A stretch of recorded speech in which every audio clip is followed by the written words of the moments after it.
Game 3 then. Game 2 was very quick. Was I playing that on like double time or maybe quadruple time? It seemed to really go quite quickly. Maybe I'd like double pressed the speed up button. Whatever. Anyway, I think it was just quite a quick game with the kind of vaguely all-in Reaper Rush. So RoyalBlu is Zerg this time, and I really, really want Will to just scout and at least find out what you're playing against. Like, how do you choose a build when you don't even know what you're against? How does that work? You just like, I'll just build the same old crap. It'll be fine. Look, no, it won't be fine. It won't be fine. You have to scout. Look, there's 6 lings coming, and you don't even know 8 lings coming. This is pull first. This is a just balls to the wall ling rush. That's what this is. This is going to be an absolute. Oh, okay. Does have a wall. He might well be okay. So he needs to hope the Marine comes out on the inside of the wall. And as soon as these lings come up the ramp, grab a couple of SCVs. You've already got an SCV on location. So all you've got to do is set that on auto repair, and you're laughing here, Will. You're in great shape. So you know that your opponent has gone pull first. They've delayed their hatchery for this. They have turned, how many lings are on the map here? Yeah, so this is quite a number of lings. That is 16 lings, is it? And that's it, workers that they don't have. So look, you're way ahead. When you see this, like, obviously I can see all this stuff, but seriously, when you're playing and it's like 2.5 minutes and lings turn up at your base, know that you're ahead. As long as you don't die to those lings, you're ahead. Simple as that. The Zerg has sacrificed a lot to get those lings in your face. So if those lings achieve nothing like these ones have, you're miles ahead. So think about how you want to play that, because there's a variety of things you can do. And a lot of them, scouting is going to be key. Scan your opponent and see what's their response to that, because they've got 2 choices. They can either double down and try and come for you with Benling Nest and just Benling bust this open, or they've got to try and catch up economically. If they try and catch up economically, you know that because they're coming from behind, if you push at about this time, you will smash a hole in them, because they cannot possibly have as big an army as you because they've come from so far behind. So that's one option. Oh, are they not in range? So look, this is interesting. Siege tanks can shoot further than they can see. So these lings are within range of this siege tank firing, but the siege tank can't see them, which is kind of cool. So yeah, that's one option. If you look at your opponent and you see that they're going to double down, again, you've won, because they can't build as much stuff as you, so you just hold down the build button. So that's one way of playing it. The other way of playing it is saying, I don't care what they're doing, I'm economically ahead, I'm going to get further ahead. So use your number advantage, build static D, move down and expand ahead of them. Now, Will hasn't fully capitalized on that because he hasn't pushed, and the window to do that is closing fast. He currently has got that big army advantage, and now is the time. He's got 2 tanks in the back here, get a medevac out, 3 tanks. He goes across the map now, this game's over. It's it's simple as that. What's going to fight him? Nothing.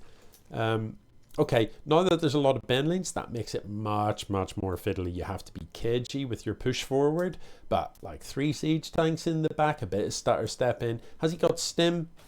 Yeah, he has. So he can still 100% win that. But that window of opportunity is closing. Look, he has stimmed without a medevac. That's our dodgy business. I'm not sure why there's a tech lab on this starport if you're building medevacs. And I'm not sure why there's a tank car park in the corner here. A tank park, and not a tank car park. It's a tank park. Yeah, tank park.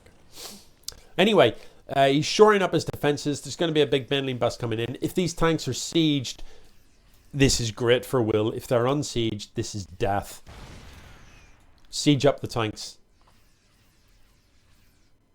Otherwise, you're going to die. It's that simple. These Benlings will just roll through everything. Oh my God. This is going to be horrendous. If these siege tanks are sieged up, then none of the Benlings even make it as... Oh, no! No, say it ain't so. Why are you chasing Mutalisks with siege tanks, please? No!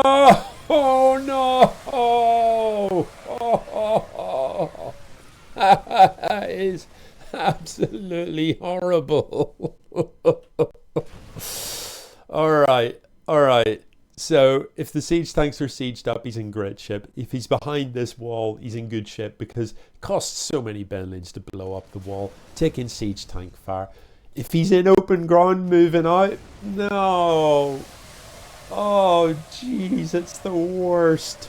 It's the absolute worst engagement you could imagine from that position. Look at the army supply, 94 to 66.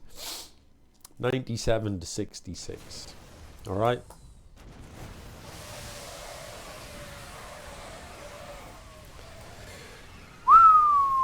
Sixty units smashed in that engagement. That is painful. Painful. So, yeah, you know, the problem he's got, when you're a Zerg and you trade, then that's good for you. Because look how many bases. You know, RoyalBlu can replace all of that. Will can't. It takes him way longer to replace. So, as a Zerg, that's what you're looking to do. Trade. As long as you trade reasonably efficiently, you're winning. Will has completely missed his opportunity to push across the map and win. Again, these siege tanks aren't sieged up. They're like, come on. There's a clue in the name. They are siege tanks. They're not roll up to things tanks. Siege tanks. No. Oh, come on. Don't siege up. Like, seriously, don't siege up mid-fight because your tanks stop shooting and, you know, no, this is horrible to watch. It's disgusting. Yeah, so he's kind of missed the boat. He had a great opportunity to attack. He had a way bigger army. He had a higher tech army. And now he doesn't really have any army. Yeah, he's still got a substantial army supply, but most of it is in medevac. You know, like let's just take a quick peek here. He's got 15 Marines. He's almost got 10 Marines now. He's almost got as many medevacs as he's got Marines. You know what I mean? That is pointless. That's achieving nothing. And why are you out here? You're like, hang on. You see that? You can see that stuff. Look, you can see it. Run! That's 1 million Benlings. Run! You've got a wall here. Get behind the wall. Be sieged up. Obliterate. No. Benlings coming through. Lings, sorry, coming through. Starting to eat into the economy. Not that there's a shortage of cash. But, I mean, look, the factories are idle. The barracks are idle. The starport is idle. Nothing's being built. You know, finally the barracks start up, but look, nothing. All that money, building nothing. Yeah, so I don't know, man. This is beginning to look pretty ominous. There's more Lings in production. You know, Ling Ben is a useful style. It's a good style. To play against it can be difficult. One of the ways you do it is Widow Mines. Again, Widow Mines, so effective. Splash is just so good against this. So, you know, bear in mind, siege tanks do not do splash unless they're sieged up. And against an army like this, splash is king. You know, it wrecks this so hard. So you need splash. That's the only way, you know, there's so many numbers here. You have to have splash against Ling Ben. You have to. And the frustrating thing for me here is he did have splash and he didn't use it. I don't think, like, apart from this one tank up here, I don't think I saw any tank volleys go off. Not in siege mode. So Widow Mines siege tanks are awesome. The other thing you can build is Hellbats against it. Hellbats and Hellions with the Blue Flame upgrade from your tech lab. Really, really strong against Lings. Really strong. So again, because they do splash. So yeah, those are the lessons to be picked up there. I feel a little bit like, I feel bad for Will because he didn't play a terrible game. But I'll tell you what he never did. He never once scouted. Look, there's the extent of his vision. And that was from like the push forward that he made. You know what I mean? So his opponent's base was a complete mystery to him. He had no idea if there was a tech switch coming. And, you know, scans were available.